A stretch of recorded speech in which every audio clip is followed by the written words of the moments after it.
नमस्कार, आप देख रहे हैं जीके क्लासेस और आज आप लोग पढ़ेंगे जीन पियाजे के बारे में। तो चलिए हम लोग पढ़ते हैं जीन पियाजे। जीन पियाजे जो है वह वैज्ञानिक स्विट्जरलैंड का है। तो हम लोग इसको याद रखेंगे कि जीन पियाजे जो है वह कहाँ का वैज्ञानिक था, तो स्विट्जरलैंड का वैज्ञानिक था। ठीक है, अब जो है इसका जो उन्होंने संज्ञानात्मक विकास कॉग्निटिव डेवलपमेंट का सिद्धांत दिया था, जो यह काफ़ी प्रचलित सिद्धांत है, जो अक्सर एग्जाम में हम लोग का सीटेट जेटेट के बारे में अक्सर यह सिद्धांत के बारे में एक क्वेश्चन तो हर एग्जाम में रहता ही है। जो जीन पियाजे जो है वह फादर ऑफ चाइल्ड डेवलपमेंट का, बाल विकास का पिता कहा जाता है। उनका जो जन्म हुआ था 1896 में और उन्होंने जीन पियाजे ने अपने बच्चों पर ही प्रयोग किया। जीन पियाजे ने अपने बच्चों पर प्रयोग किया और उनकी अवस्थाओं में परिवर्तन को खोजा, यानी जो उनका बच्चा था वह बच्चा किस प्रकार से वह डेवलपमेंट हो रहा है, विकास हो रहा है, किस प्रकार से उसका मेमोरी बन रहा है, किस प्रकार से वह कार्य शक्ति को बढ़ा रहा है, शरीर में विकास हो रहा है, वह सारी घटना को उन्होंने अच्छी तरह से अध्ययन किया और उनके बाद वह जो है एक सिद्धांत दिया जिसका नाम है संज्ञानात्मक विकास, कॉग्निटिव डेवलपमेंट। तो हम लोग जो है ये संज्ञानात्मक विकास कॉग्निटिव डेवलपमेंट है, ये होता क्या चीज़ है, इसको पहले हम लोग जानेंगे। तो यह कोई भी ज्ञान को हम लोग सीखते हैं तो सीखने के बाद जो उसको अच्छी तरह से उसमें प्रयोग कर लेना सीख जाते हैं, तो उसी को हम लोग जो है संज्ञानात्मक विकास कहते हैं। उदाहरण के तौर पर मान लीजिए एक छोटा सा बालक है, हम लोग जो है नर्सरी के क्लास LKG UKG सब में जो बच्चों को पढ़ाते हैं, तो बच्चों को सबसे पहले जो है उनमें हम लोग जो देखते हैं तो उसमें जो हम लोग लिख देते हैं ये क्या है, तो हम लोग ये शेप को उसको दे देते हैं, ये बना हुआ रहता है स्कूल में, तो ये ट्रायंगल है। ठीक है, ये ट्रायंगल है, वो छू कर देखता है। सर्किल को भी दे देते हैं। ठीक है, सर्किल को भी दे देते हैं, स्क्वायर को भी दे देते हैं। ठीक है, इस प्रकार से सारे जो शेप है, स्क्वायर, रेक्टेंगल को ABCD ये सबको जो सारा जो वर्ड्स है उनको छूकर बताते हैं कि यह A है, वह छूकर देखता है, समझता है बच्चे। वह को अपना क्या करता है, वह ज्ञान को क्या करता है, वह अर्जित करता है। बच्चा सबसे पहले क्या करता है, ज्ञान को अर्जित करता है। यह जो वह फिगर को या शेप को अपना माइंड में जो है मेमोरी में स्टोर करता है, दिमाग में, कि यह जो है यह 3 कोण वाला जो यह आकार का है, यह इसको हम लोग त्रिभुज कहते हैं। गोल आकार का बॉल जैसा शेप है, ये हम लोग सर्किल कहते हैं। स्क्वायर जो है 4 कोना वाला जो है स्क्वायर है, वर्ग है, ऐसा हम लोग वो बच्चों को सिखाते हैं।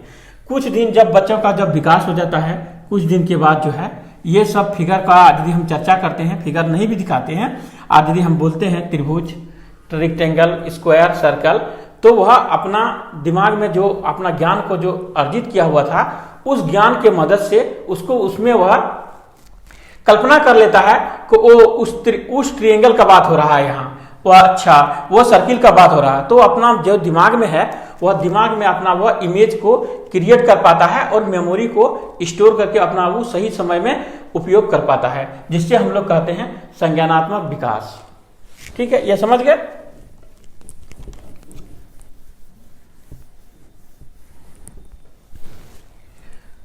वह क्या किए थे, जीन पियाजे ने अपने बच्चों पर प्रयोग किया और उनकी अवस्थाओं में हुए परिवर्तन को खोजा। इसलिए इसे अवस्था सिद्धांत भी कहा जाता है। यह अवस्था सिद्धांत है, अवस्था सिद्धांत भी कहा जाता है। कॉग्निटिव डेवलपमेंट को अवस्था सिद्धांत भी कहा जाता है, क्योंकि वह अपने बच्चों पर ही प्रयोग करके वह इस सिद्धांत का खोज किया था। अब जो है, अब दूसरा जो शब्द है अनुकूलन। ठीक है, एडेप्टेशन। तो यह अनुकूलन, यह क्या चीज होता है, तो अनुकूलन जो है अब आप लोग जो है हम लोग एक उदाहरण से समझते हैं इसको, अनुकूलन क्या होता है। वातावरण के अनुसार अपने आप को ढालना अनुकूलन कहलाता है। अब जो है अब हम लोग समझेंगे अनुकूलन माने किस प्रकार से यह अनुकूलन होता है। अब आप देखिए, अब आप जम्मू कश्मीर में है, ठीक है, कोई आदमी जो अपना हम लोग का यहाँ का रिलेटिव जो है जम्मू कश्मीर में रहता है, ठीक है। जम्मू कश्मीर में जो आदमी रहता है वहाँ तो कभी कभी जो बर्फ होता है जीरो, वहाँ वातावरण जो होता है 0 डिग्री सेंटीग्रेड हो जाता है, तो 0 डिग्री सेंटीग्रेड में फिर भी वह जीवन यापन कर लेता है।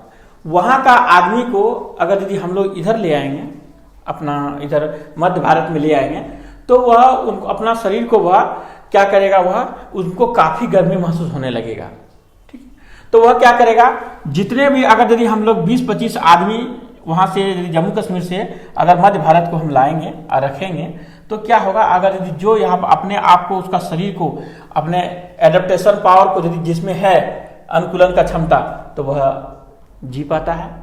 और जो है अगर यदि वह जिसमें नहीं है तो वह क्या है, अनुकूलित अपने आप को अनुकूलित नहीं कर पाता है, जिसके कारण से वह कोई मर जाता है। हम लोग को भी अगर यदि हम लोग को भूमध्य प्रदेश जो इक्वेटर के पास यदि हम लोग को ले जाता है, अगर वहाँ पर काफ़ी गर्मी होता है, अगर यदि हम लोग का शरीर अगर उसमें से उसका वातावरण को हम लोग अपने शरीर में ढाल लेते हैं अपने आप को, तो क्या होता है कि अनुकूलित कर पाते हैं। अगर यदि हम अनुकूलित नहीं कर पाए तो क्या करते हैं, हम लोग का शरीर जो हम लोग का उस वातावरण को छोड़ना पड़ेगा, या नहीं तो वो वातावरण हम लोग को मार देगा। यह दो ही चीज होता है। तो वातावरण के साथ अपने आप को ढालना अनुकूलन कहलाता है, ठीक है। अनुकूलन आप समझ गए क्या है। अब देखिए अनुकूलन में क्या होता है, अनुकूलन और क्या होता है। आप ये देखे होंगे कि कुछ जो जानवर होता है, ठीक है, जानवर जो है अपने आप को क्या करता है, गर्मी, जाड़ा, ठंडा, यह है कि अभी जो दिसंबर जनवरी में काफी गर्मी जाड़ा होता है, उस सीजन में अगर यदि वह जानवर जो है अपने आप को अनुकूलित कर पाता, वातावरण के साथ तालमेल बिठा के अपने आप को जीने का लायक बना पाता है, तो वह वातावरण जीवित रहता है इस ठंडे में। अगर यदि वह वातावरण को अपने आप में समायोजन नहीं कर पाता है, तो वह क्या करता है, वातावरण को छोड़ना पड़ता है या वह मर जाता है। तो ये हमारा है अनुकूलन। अनुकूलन क्या होता है, अनुकूलन क्या होता है, कितने प्रकार का होता है अनुकूलन, यह 2 प्रकार का होता है। क्या होता है, एक होता है एसिमिलेशन और दूसरा होता है एकम्पलेशन। ये जो है आत्मसातीकरण और होता है समायोजन। अब जो है हम लोग जो है आत्मसातीकरण और समायोजन को सीखेंगे।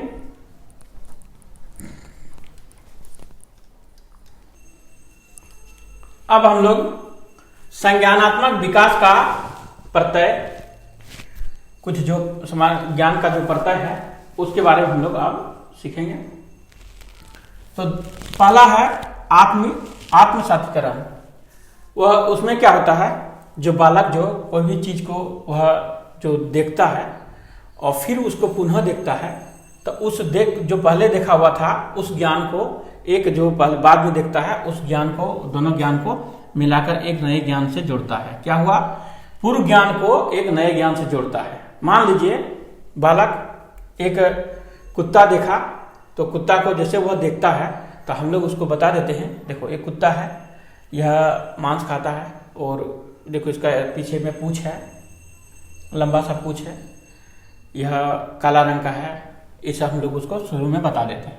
जब वह बालक फिर वह कुत्ता को या बिल्ली को देखता है, तो बिल्ली को देखने के बाद वह क्या सोचता है कि ये तो कुत्ता है, ठीक है, ये क्या है, वह सोचने लगता है कि ये कुत्ता है, ये कुत्ता है। जैसे वह बिल्ली को कुत्ता कहने लगता है, तो इसमें क्या हुआ कि वह पूर्व ज्ञान को जो हम लोग बताए थे उसको, यह कुत्ता है, तो वह जोड़ने लगता है। लेकिन जब हम लोग जो है दूसरा में, इतना तो वह अपना पूर्व ज्ञान को क्या किया है, पूर्व ज्ञान को जो नए ज्ञान के साथ जोड़ने लगता है। नया जो जैसे वह देखता है, तो वह देखने के साथ बिल्ली को देखता है, तो वह पूर्व जो ज्ञान था उस ज्ञान को जोड़कर वह बोलता है, बिल्ली को भी वह कुत्ता बोल देता है। तो वह क्या किया, उसमें पूर्व ज्ञान को वह अपने नया ज्ञान से वह जोड़ देता है। अब वह दूसरा है समायोजन। पूर्व ज्ञान या योजना में परिवर्तन करके वातावरण के साथ तालमेल बिठाना समायोजन कहलाता है। तो उसके बाद जो है वह क्या करता है, जब हम लोग बता देते हैं कि नहीं देखो इसमें कुत्ता का जो बड़ा पूंछ था, इसका जो है बिल्ली का जो पूंछ है वह सांप आकार का तरह है, या देखो इसमें मुंह में जो है इसका दूसरा बनावट है, इसका दूसरा बनावट है, इस तरह का हम लोग जो बोल देते हैं, तो वह ज्ञान या योजना में परिवर्तन, वह जो सोचा था वह उसको परिवर्तन कर देता है। अब परिवर्तन करने के साथ वह वातावरण के साथ जो हम लोग बात उसको बोलते हैं उसको बिठाकर समायोजन कर लाता है, बिठा लेता है, जिससे हम लोग क्या कहते हैं, समायोजन कहलाता है। पूर्व ज्ञान या योजना में परिवर्तन करके वातावरण के साथ तालमेल बिठाना समायोजन कहलाता है। अब है दूसरा है संतुलन। ठीक है, संतुलन है, इसके द्वारा बालक आत्मसतीकरण और समायोजन की प्रक्रियाओं के बीच तुलना करने लगता है।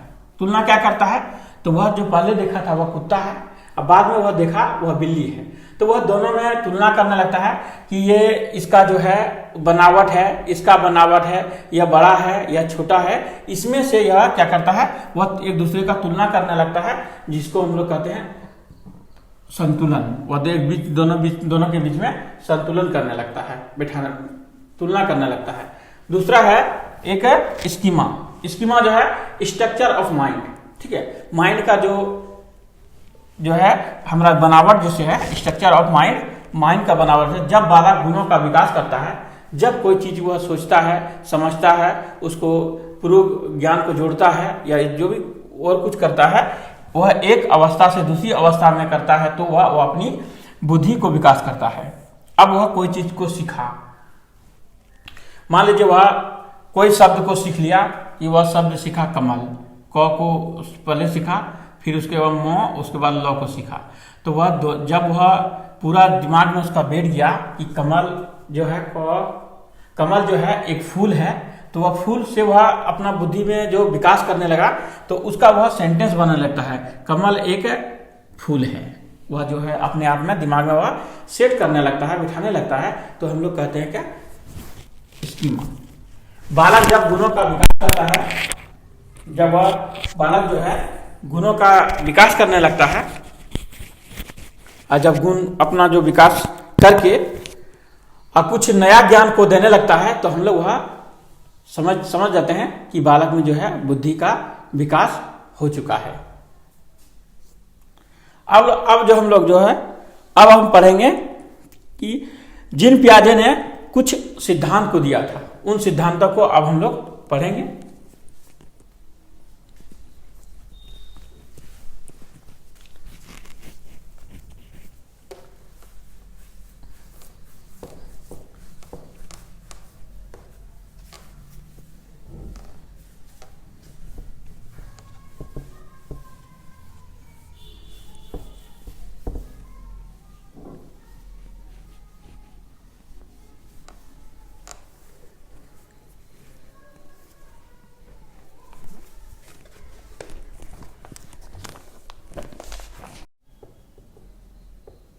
अवस्थाएं।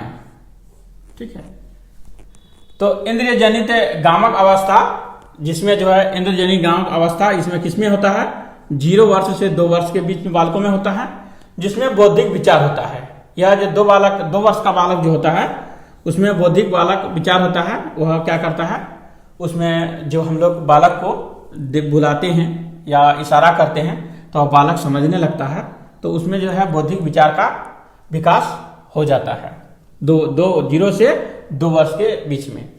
दूसरा है पूर्व संक्रियात्मक अवस्था, जिसमें 2 से 7 वर्ष है। वस्तु का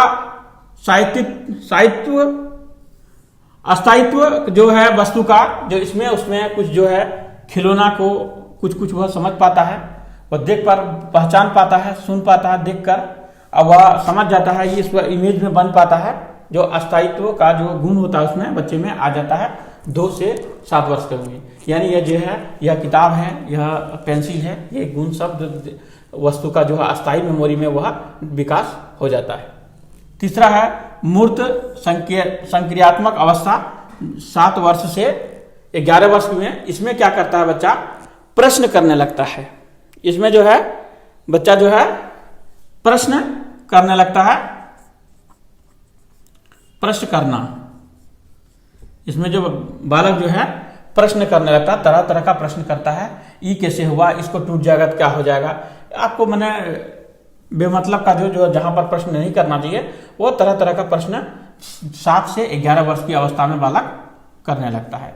तीसरा है, चौथा है मूर्त संक्रियात्मक अवस्था, जिसमें है 11 वर्ष से 15 वर्ष के बीच में होता है। इसमें जो है बालक क्या करता है, औपचारिक जो है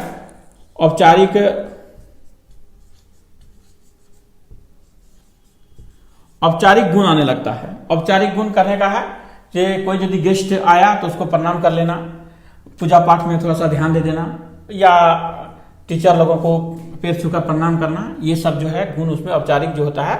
इसको कर लेने से क्या हो जाएगा, ये हम नहीं करेंगे, या कुछ समझा देने पर वह समझ जाता है। तो पूर्व संक्रियात्मक अवस्था में बालक जो होता है 11 से 15 वर्ष के बीच में जो है वह समझ जाता है, और वह औपचारिक जो परिवार में जो समाज में होने लगता है वह धीरे धीरे निभाने लगता है।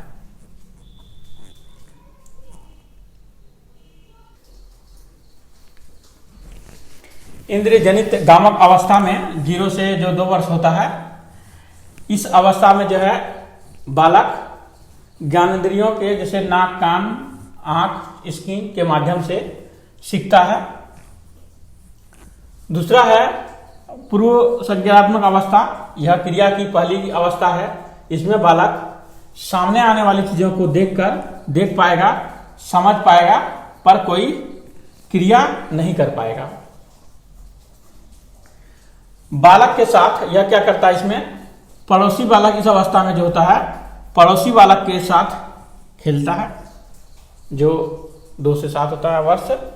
सही अनुपात का अंतर वह नहीं कर पाता है। जैसे उसको हम बता देंगे कि बताओ पूर्व संक्रियात्मक अवस्था में बालक को कि 1 किलो रुई ज्यादा भारी वजन होगा कि 1 किलो लोहा, तो बालक बोल देगा 1 किलो लोहा, क्योंकि वह सही अनुपात, मात्रा का अनुपात वह कर नहीं पाएगा। जीववाद, जिससे बालक सजीव और निर्जीव में अंतर नहीं कर पाएगा, उसमें वह क्या करता है, एक काठ का पुतला या खिलौना को सजीव मानने लगता है, उसको खाना खिलाने लगता है, दूध पिलाने लगता है, और उसको तरह तरह का कहानी रचकर वह खेलने लगता है आस पड़ोस के बच्चों के साथ। अकेंद्रिता, बालक सोचता है, इस अवस्था में बालक जो भी कुछ सोचता है, वह सोचता है कि हम जो सोच रहे हैं या जो हम कर रहे हैं वह जो है वह सही कर रहे हैं, कोई गलत नहीं है।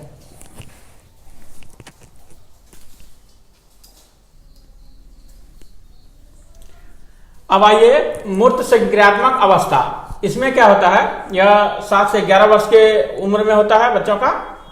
इस अवस्था में बालक सामने रखी हुई वस्तुओं को देखकर ही कुछ कर सकता है, जैसे अपलटावी, जीववाद, मुद्राभार आदि में वह कर पाता है, क्योंकि वह इस अवस्था में बालक मुद्रा को गिन पाते हैं, देख पाते हैं, और उसका आकलन भी कर पाते हैं। भार में जो वह रुई भारी या जो है लोहा भारी 1 किलो में, तो वह कह पाते हैं दोनों में समान है। इस प्रकार से वह कौन सा निर्जीव पदार्थ है, वह कौन सा सजीव पदार्थ है, वह भी कर पाता है। कोई चीज को यह इसमें जो है अगर यदि खोल देता है कोई खिलौना को, तो वह पुनः वह उसको उसी तरह से लगा लेता है। संप्रत्यय का गुण भी आ जाता है इसमें, और तर्क आधारित रहता है। तर्क अवस्था भी इसे कहा जाता है, इसलिए इसमें इस अवस्था को क्या कहते हैं, तार्किक अवस्था भी कहा जाता है। मूर्त चिंतन गणितीय अवस्था का विकास होने लगता है, और इसमें जो है चिंतन गणितीय अवस्था, गणित को भी अच्छा से बनाने लगता है। इस प्रकार से वह जोड़ घटा गुणा भाग जितना भी है वह धीरे धीरे समझने लगता है। चौथा है अमूर्त संक्रियात्मक अवस्था। इसमें जो है 11 से 15 वर्ष के बच्चों में है, यह मूर्त चिंतन करने लगता है, वह अच्छी तरह से सोचने लगता है, यानी वह निर्णय, स्मरण और मनन आदि करने लगता है, कोई चीज को भी याद कर पाता है, और वह उसमें से अंतर या उसमें से क्यों हुआ, किस प्रकार से हो रहा है, वह अच्छी तरह से वह कर पाता है। और वह किसी प्रकार का समस्या यदि उससे आ जाता है तो वह इस अवस्था में बालक क्या करता है, उस अपना समस्या को भी समाधान कर पाता है। और है उसमें जो किसी कार्य को दिया जाता है तो वह किस प्रकार से अपना वह जिम्मेदारी से उस कार्य को करना चाहिए, वह भी इस अवस्था में वह गुण उसमें आ जाता है। तो हम लोग यह जो 4 अवस्था को पढ़े, तो हम लोग चारों अवस्था में बारीकी से सबको पढ़ लिए। अब जो है हम लोग जो है दूसरा चीज को अब हम लोग देखेंगे उसके